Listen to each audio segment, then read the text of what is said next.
Bismillahirrahmanirrahim. Assalamu alaikum. Welcome students to your online chemistry class. I'm your chemistry teacher from Xavier School System. उम्मीद है कि आप सब खैरियत से होंगे. Today we will start our unit number 4, that is structure of molecule. Unit number 4 कुछ वजूहात की वजह से हम स्टार्ट कर रहे हैं. यूनिट नंबर 3 स्किप कर दिया है फ़िलहाल, लेकिन मैं यूनिट नंबर 4 के बाद आपको यूनिट नंबर 3 जो है वो पढ़ाऊँगी, that is periodic table. But अभी हम लोग यूनिट नंबर 4 स्टार्ट करते हैं, ठीक है, और देखते हैं कि इस यूनिट में हमने क्या क्या सीखना है. स्ट्रक्चर ऑफ मॉलिक्यूल हमारे पास यूनिट नंबर 4 है. इसकी कुछ वीडियोज़ आपको मिली होंगी, लेकिन मैं चाह रही थी कि मैं आपको इंट्रोडक्शन बाकायदा से इस यूनिट का दे दूं. आप साथ साथ इन वीडियोस को भी देखें और साथ में दूसरे वीडियोस को भी देखें, ताकि आपकी नॉलेज में ज़्यादा से ज़्यादा इजाफा हो और आपका कॉन्सेप्ट क्लियर हो जाए. आज के इस लेसन में मैं आपको इंट्रोडक्शन दूंगी स्ट्रक्चर ऑफ मॉलिक्यूल्स का. ओके, ये आपका पेज नंबर 91 है बुक का. यहाँ से यूनिट नंबर 4 स्टार्ट हो रहा है, that is structure of molecule. यहाँ पे आपको बताया हुआ है कि इस यूनिट को पढ़ने के बाद आप क्या क्या चीज़ें जान जाएंगे. तो देखते हैं कि क्या लिखा हुआ है यहाँ पे. लिखा है find the number of valence electron in an atom using the periodic table. ठीक है, आप वैलेंस इलेक्ट्रॉन का नंबर बता सकेंगे पीरियोडिक टेबल की मदद से. Describe the importance of noble gas electronic configuration. आप इलेक्ट्रॉनिक कन्फ्यूगेशन जो नोबल गैस की है उसकी अहमियत बता सकेंगे. State the octet and duplet rules. आप ऑक्टेट और डुप्लेट रूल के बारे में बता सकेंगे. Explain how elements attain stability. आप बता सकेंगे कि कैसे एलिमेंट्स स्टेबल होते हैं. Describe the ways in which bond may be form. मुख्तलिफ़ तरीक़ों के बारे में बता सकेंगे जिससे बॉन्ड की फॉर्मेशन होती है, बॉन्ड बनते हैं. State the importance of noble gas electronic configuration in the formation of ion. आप इम्पोर्टेंस बता सकेंगे नोबल गैस इलेक्ट्रॉनिक कन्फ्यूगेशन की आयन को बनाने में. Describe the formation of cations from an atom of a metallic element. आप cation की formation के बारे में बता सकेंगे कि मेटालिक एलिमेंट के एटम से कैसे कैटाइन बनते हैं. Describe the formation of anions from an atom of a non metallic element. आप एनाइन की फॉर्मेशन बता सकेंगे कैसे नॉन मेटालिक एलिमेंट के एटम से एनाइन बनते हैं. Describe the characteristic of an ionic bond. आप आयनिक बॉन्ड की करेक्टरिस्टिक बता सकेंगे. Recognise a compound as having ionic bond. आप निशानदेही कर सकेंगे कि कौन से कंपाउंड में आयनिक बॉन्ड है या किसी भी कंपाउंड में आयनिक बॉन्ड है कि नहीं. Identify characteristic of ionic compound. आप आयनिक कंपाउंड के करेक्टरिस्टिक जान जाएंगे. Describe the formation of a covalent bond between two non metallic elements. आप कोवेलेंट बॉन्ड की फॉर्मेशन के बारे में बताएंगे जो दो नॉन मेटालिक एलिमेंट के दरमियान में होगी. Describe with example single, double and triple covalent bond. आप सिंगल, डबल और ट्रिपल कोवेलेंट बॉन्ड को डिस्क्राइब कर सकेंगे. Draw electronic cross and dot structure for simple covalent molecule containing single, double and triple covalent bond. आप structure draw कर सकेंगे cross और dot structure simple covalent molecule का जिसमें सिंगल, डबल या ट्रिपल कोवेलेंट बॉन्ड होगा.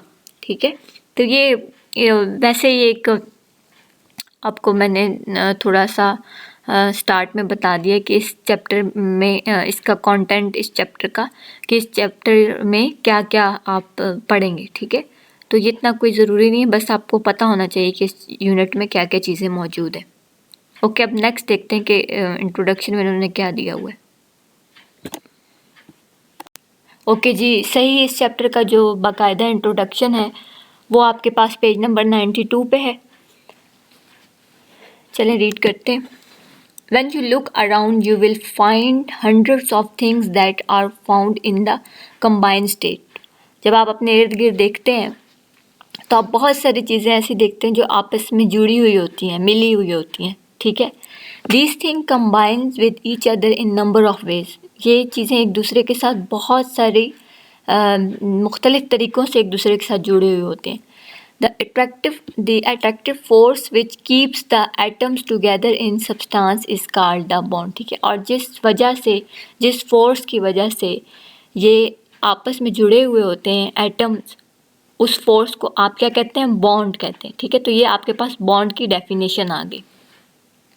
Except the noble gases which exist as atoms, all other elements and compound are formed by the combination of atoms। अच्छा, noble gas के अलावा सारे atom जो है ना, बाकी एलिमेंट्स के और कंपाउंड जो है वो किस चीज़ से बनते हैं? एटम के मिलने से, आपस में जुड़ने से बनते।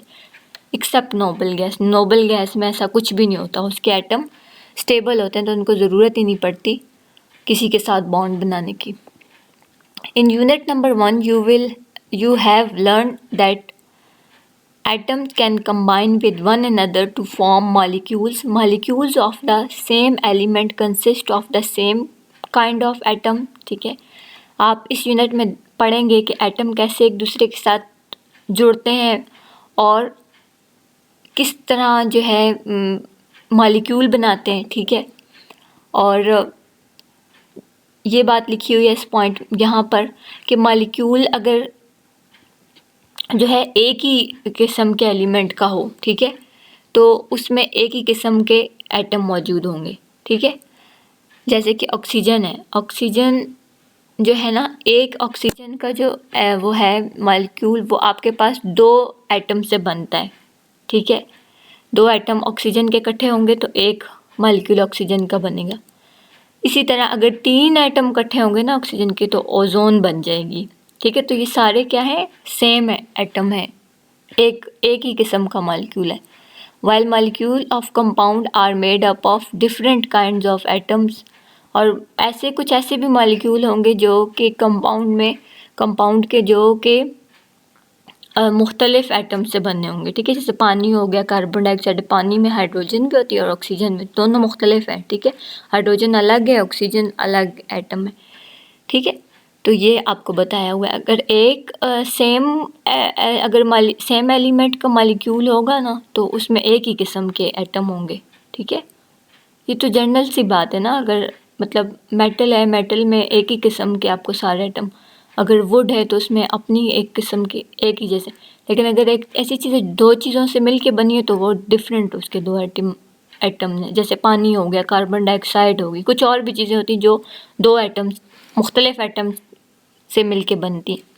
Atoms combine with one another by the process called chemical bond. ये आपके पास केमिकल बॉन्डिंग की डेफिनेशन आ गई कि जब एटम एक दूसरे के साथ मिलते हैं या जुड़ते हैं तो वो किस प्रोसेस के ज़रिए जुड़ते हैं? केमिकल बॉन्डिंग के ज़रिए। ठीक है, why do atoms form bonds? अब एटम ये बॉन्ड्स क्यों बनाते हैं? In how many ways do they form bonds? और कितने तरीक़ों से ये बॉन्ड्स बनाते हैं? What are the difference between the different kind of bond? और क्या फ़र्क है, ठीक है, इनके बॉन्ड बनाने के तरीक़ों में, और कितनी किस्में हैं बॉन्ड की? You will get answer of this question in this unit. और इन सब सवालों का जवाब आपको इंशाल्लाह इस चैप्टर में मिल जाएगा। ठीक है, तो ये था आपका इंट्रोडक्शन। ओके जी, यहाँ पे मेरे पास आपके लिए एक इंटरेस्टिंग फैक्ट है कि क्या आप जानते हैं कि 10 कतरों में पानी के कितने मॉलिक्यूल होते हैं H2O के? तो 10 कतरों में तकरीबन इतने ज़्यादा मॉलिक्यूल होते हैं जितने कि आपकी पूरी कहकशां में सितारे मौजूद हैं। जी, इतने ज़्यादा मॉलिक्यूल होते हैं सिर्फ 10 कतरों में, तो ख़ुद अंदाज़ा लगा लें। तो ये था आपके लिए एक इंटरेस्टिंग फैक्ट। इस तरह के और भी इंटरेस्टिंग फैक्ट हैं, आपको साथ साथ लेक्चर में बताती रहूँगी इंशाल्लाह। ओके जी, आज के लिए इतना ही, इस दुआ के साथ कि अल्लाह ताला आपको और आपके घर वालों को अपने सामान में रखे। अपने टीचर को इजाज़त दें। फ़ी अमान अल्लाह। Thank you.